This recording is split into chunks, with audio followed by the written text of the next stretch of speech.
Hi, now I'm going to talk about user interface of Maya. ఇప్పుడు మనం మాయా user interface గురించి తెలుసుకుంటాం. This is what it looks like. ఈ విధంగా కనిపిస్తుంది మాయా. మీరు ఎప్పుడైనా ఓపెన్ చేయగానే this is first it opens like this. Okay,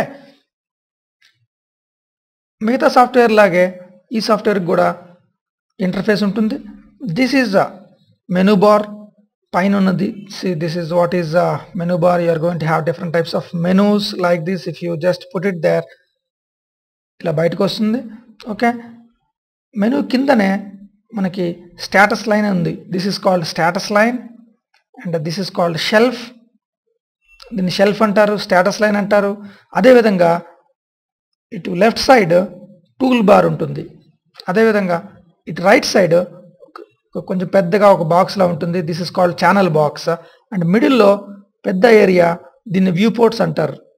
and lower ఇంటర్ఫేస్లో మనకి టైమ్ లైన్, యానిమేషన్కి సంబంధించిన టూల్స్ ఉంటాయి. ఈ విధంగా డిఫరెంట్ పర్పస్ కోసం డిఫరెంట్ టూల్స్ యూజర్ ఇంటర్ఫేస్లో ఉంటాయి. These are the different types of tools available in my user interface.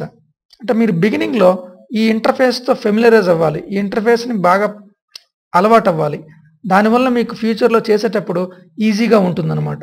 Okay, so this is menu bar, this is status line, this is shelf, this is tool bar, this is channel box, this is view ports, this is time line, these are playback controls and command line and all those things. ఈ విధంగా రకరకాల elements user ఇంటర్ఫేస్లో ఉంటాయన్నమాట. Okay, first మీరు ఆ నేమ్స్ని బాగా గుర్తుపెట్టుకుంటే డెఫినెట్గా మీకు బాగా యూజ్ అవుతుంది ఫ్యూచర్లో. ఎందుకంటే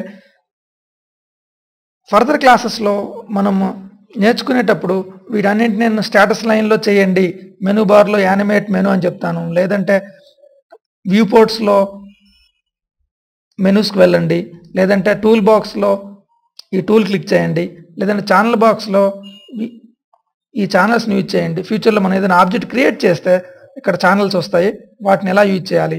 అదేవిధంగా యానిమేషన్ చెప్పేటప్పుడు యానిమేషన్ ఎలా చేయాలి, వీటిని ఏమంటారు, కీ ఫ్రేమ్స్ ఎలా వస్తున్నాయి, వీటన్నింటినీ కూడా మనం తెలుసుకుంటాం అన్నమాట. సో ఫస్ట్ మీరు నెక్స్ట్ చాప్టర్కి వెళ్ళే ముందు, నెక్స్ట్ టాపిక్కి వెళ్ళే ముందు మీరు యూజర్ ఇంటర్ఫేస్ ఎలిమెంట్స్ నేమ్స్ బాగా గుర్తుపెట్టుకోవాలి. ఓకే.